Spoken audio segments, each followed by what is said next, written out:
How bonds saved your retirement. This is painful for me to say this, but it's true. The numbers are the numbers. All there is to it. All right. Premise. We're going to go into this. Might be a little bit of a lengthy video. I'm not sure how long because we got lots of spreadsheets. Premise is the latter part of the 1800s was deflationary with good stock returns. All right, the beginning of the century is kind of the same. The World War I time was the first time we really felt with inflation. We did have the Federal Reserve Board at that point, and then we went to a recession, a great depression in the 20s. But because we had silent Calvin Coolidge, he just let things do what they're going to do. And nothing happened. All right, then we went into a depression after the 1920s, which kind of might be where we are now. I don't know. But anyway, we went into a depression. Depression was deflationary. Stocks did poorly. Bonds did great. Bonds always do good in deflationary times. Anything fixed income does well during deflation. All right, stocks did poorly. Bonds did fine. All right, so we know bonds saved us then. Absolutely. And going back to my book on the Wellington Fund, I prove it. A million ways to Sunday. All right, post-war, stocks did great. Inflation was moderate, was basically nothing. I mean, it was minimal. Interest rates were moderately low. All right, so from the 1945 to 1966, that is like the panacea. That is what we're shooting for every single retirement career. 1945 to 1966.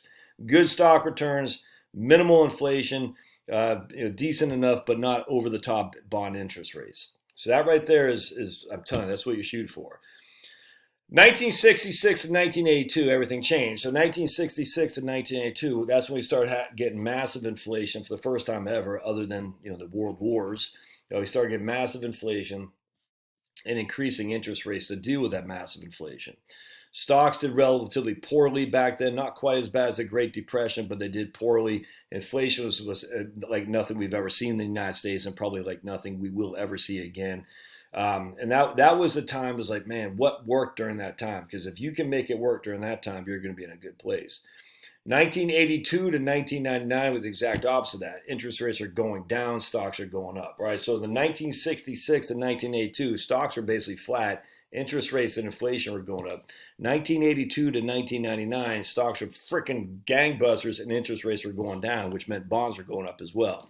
Inflation was going down. So that is the year. Stocks, bonds did great. Inflation was going down. Interest rates are going down. It was a wonderful time then as well.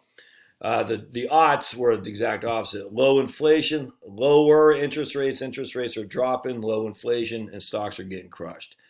And then this last 10 years, I kind of think it's like the 1920s, middling inflation, if any, hardly any inflation, decreasing inflation, if anything, plus freaking, gangbuster stock returns. It's nuts. Anyway, so now that we're at the end of that time period, we're going to this new decade. Who knows what's going to be? But it's hard to imagine anything but,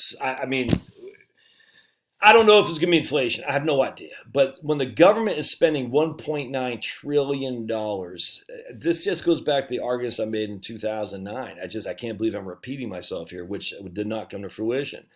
I was reading an article today that said, they might be spending, we'll just say $2 trillion, but a lot of that money will remain unspent, which is exactly what happened in 2009 and 10. The banks just sat on it. Anyway, but let's just say that's not true. Let's just say the money does find its way into the currency and to your consuming ability. It's hard to imagine that's not some kind of inflation. I don't know. You don't know. I don't know. But it's hard to imagine it's not some kind of inflation possibility. And that's what we're going to do here. The possibility outcome. No one has any idea. So if it is inflationary, all right, what are we going to look at? So we're going to have low stock returns, a la 1966 and 1982, and inflation, increasing interest rates, increasing inflation, a declining value of bonds. That's what you would think. That's what you suspect. So we're going to look at that, and we're going to see what saved our retirement during that time frame. Now, the interesting thing, when I wrote this book on Wellington, Retire with a Wellington Fund, which I like, I'm a big fan, first time, long time, the Wellington did not survive the 1960 to 1982 time frame. It just did not. I'd always attributed that to the bonds. Stay with me, though. Stay with me. I think you'll find my viewpoint here a little bit different here today, which is weird. All right, now S&P 500 didn't survive that time either. There was no Wellesley. Wellesley started, 1973, something like that. The Barclays Aggregate Bond Index wasn't out there until, 1976.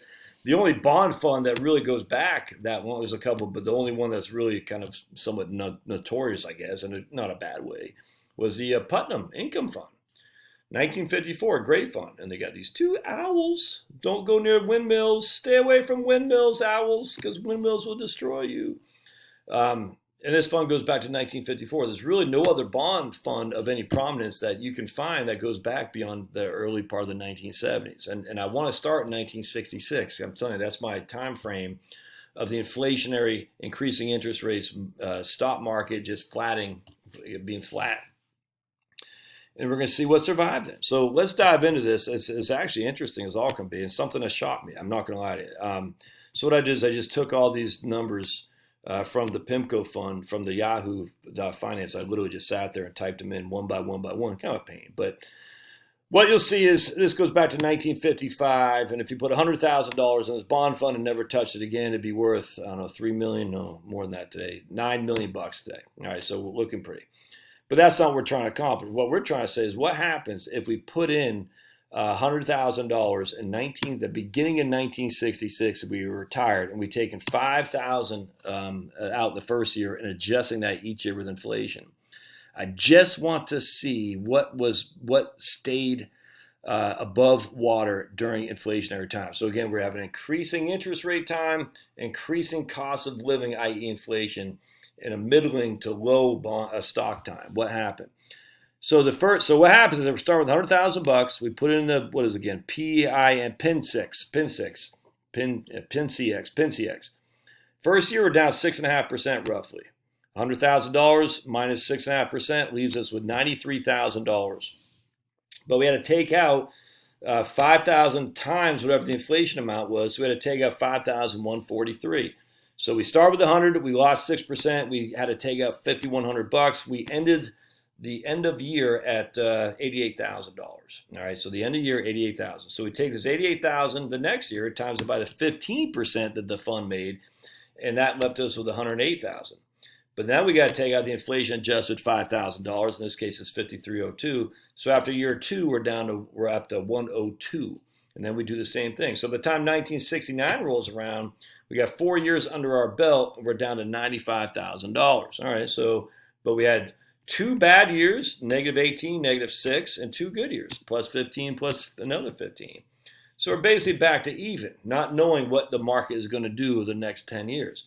Well, next 10 years, we start seeing some inflation, right? 5.72, 4.3, 6.2, 10, 9, 5.7, 6.5.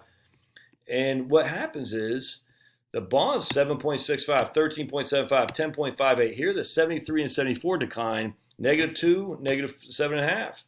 And yet we're still sitting on 115. So after 9 years? 1, 2, 3, 4, 5, 6, 7, 8. After 9 years, we're still sitting at 115. Interesting. So 1975, 1976, we had great years. Now the inflation is eating us alive. So what used to cost $5,000 by the end of 1980 cost us $13,000. Look at that. So during the increasing interest rate time, we weren't losing money. I mean, a little bit. We had a couple of bad years, 7.47, -2, -0.5, about 1/8 of 1%. Now, but Josh, what about 10-year Treasury? You can't use a 10-year Treasury here. And let me show you why.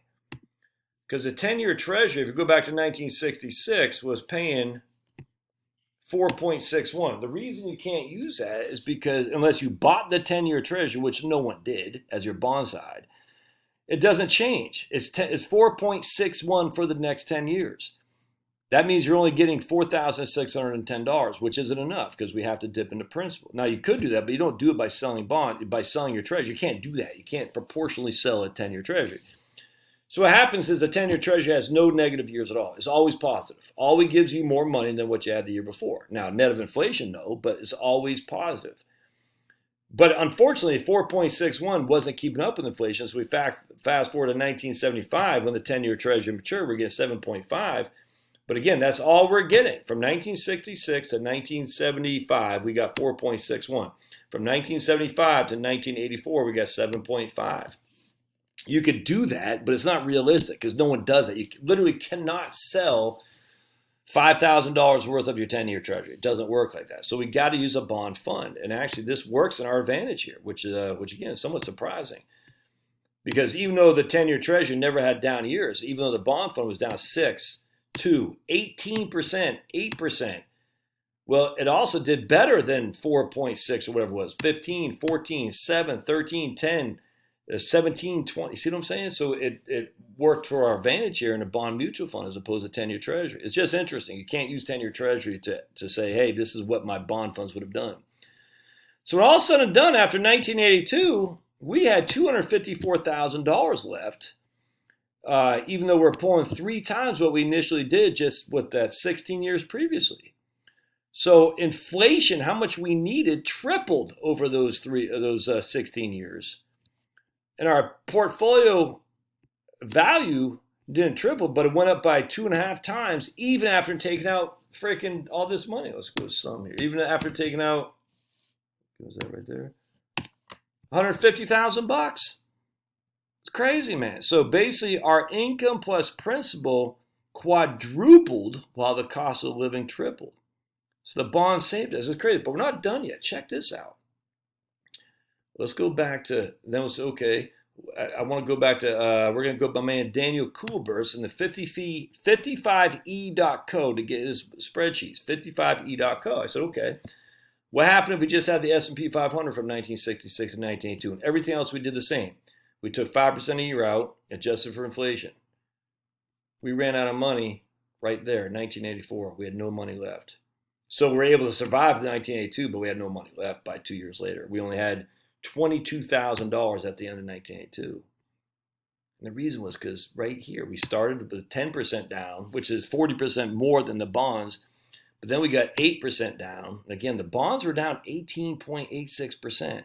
So the bonds actually took it more on the chin initially. So here we're at, they did not. Well, we're at $90,000 here for stocks.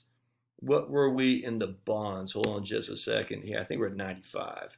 Yeah, $95,000 there. So we're just a little bit ahead in the bonds, but not because that 1 year the S&P 500 took it on the chin, 10 and 8%. We got spanked for sure. But anyway, so check it out. All right, so we're down to $90,000 here. Let me just look real quick. Yeah, because see, we made up those gains. Look at that. We had big gains in the bonds compared to the S&P 500. Now, what happens right here, these 2 years, -15, -27. We didn't get crunched that much, -4, -2, -7.5. Because we didn't get crunched that much, we did not take the downside. It just did not. And then they followed up a couple years later with another -7, -8. The bonds were actually up 1. So it didn't get crunched nearly as bad. So we were able to save the losses. The losses didn't kill us. And when all said and done, we didn't have enough money to take advantage of the 1980s and 1990s. We ran out of money. All right, so then we said, okay, what about Wellington? And again, I wrote about this in my book, Wellington, and we'll just use this guy here. We'll go to Wellington, and it's the same thing. It's nuts, man. We ran out of money. I think here we ran out of money in 1981. Wellington ran out of money in 1981. Again, -6, -8, -12, -18, -5, and that was enough to push us over the tipping point, as the climate fear mongers say. We're at a tipping point. A tipping point is once you start falling over, you can't stop it. It's you're gonna keep falling and falling and falling. It's impossible to stop it. And look at that, it's Wellington. We ran out of money right before we start getting 25, 24, 11, 28. 18, man, look at that, 21, 16, right before we started getting those returns, we ran out of money. Tell me that's not crazy. Sucks, man. So then I'm like, and again, Wellesley doesn't go back far enough. Wellesley goes back to, I think Wellesley goes back to 1971. So it's just not enough time. So Wellesley will probably look fine. 1971. Wellesley never had we just don't have enough time, don't have enough experience with Wellesley. Sucks. And I think you can even use a 10-year treasury here, which I don't like doing because it's not right. I mean, what's going to happen with the 10-year treasury? They never have any down years. 6.26, but this is not true. It did not get 10.8, 12.6. It only got that for 10 years. It didn't get each and every year. So the 10-year treasury is somewhat misleading, but it still didn't keep up with inflation. But you can't use that. You got to use a bond fund for reality returns. And I'm sitting there thinking, well, that's nuts, man. So the Wellington loss, the S&P 500 loss, what did not lose money in the 1982 to 1966 and 1982 was the total bond fund, or not the total bond like the Vanguard bond index, but the Putnam income fund. All right, so I said, okay, well, what happens if we go to 1966? What if we did 2000 to 2019? And a decreasing interest rates, decreasing inflation, stocks being bounced around. And here you can see we still had money at the end of the decade. 20 years later, we had $250,000 with a decreasing interest rates, decreasing inflation. And I said, okay, how about 2010 to 2019? Because the freaking interest rates are going down, inflation is going down, but stocks are going gangbusters. We still had 54% more than we had after taking money out. I said, what about 1970 to 1982? All right, just 12 years, the same thing. 1973 to 1982. Every single year we survived. Every single time we survived. We survived deflation. We survived inflation. Where the Wellington did not. The 1966 and 1982 corridor, the Wellington did not survive. The S&P 500 didn't survive. And you can't just look at 10-year treasury. I'm not sure if that's what Bengen did in the Trinity study when they did their 4% rule. I bet it probably. I don't know. But you can't just look at the S&P, the 10-year treasury yields and say this is what I got each and every year. You got to look at something actual is out there, because the 10-year treasury this year did. You can't just turn around and say, I'm going to sell it next year for this. You can't do that, man, because you still have to take distributions out. Anyway, just don't do that. It's a mistake many, many people make it. You can't. And I've done it. I can't believe bond. Oops, I keep going back. I want to go. Where would I go? I want to go back to. Oh, let's go to Japan. And this is, I don't have a bond fund for Japan. This is where my concern was, actually, because you look at Japan. Oops. Well, I did Japan. I wrote about this in the book at Japan, but again, I used historical data on, where's their bonds? Oh yeah, over here. Yeah, right here. Historical data on their bonds right here, the 10-year treasury. Look at that 10-year treasury. I mean, look at that. Oops, wait, what is it? Right here. No, I don't want that. Yeah, right there. 10-year treasury. Look at that, man. 1979, 1.67, 0.84, negative in 1988. When I stopped there, I don't know. But all right, so the point being is that if we go into a higher inflation, a higher interest rates where bonds are losing money, we have a history of that. Oh, okay. All right, cool. So I didn't, okay. If we go into higher inflation, higher hit, we have a history of that. And it's the bonds just rescue. All right, we'll see you. I'd love to hear your thoughts.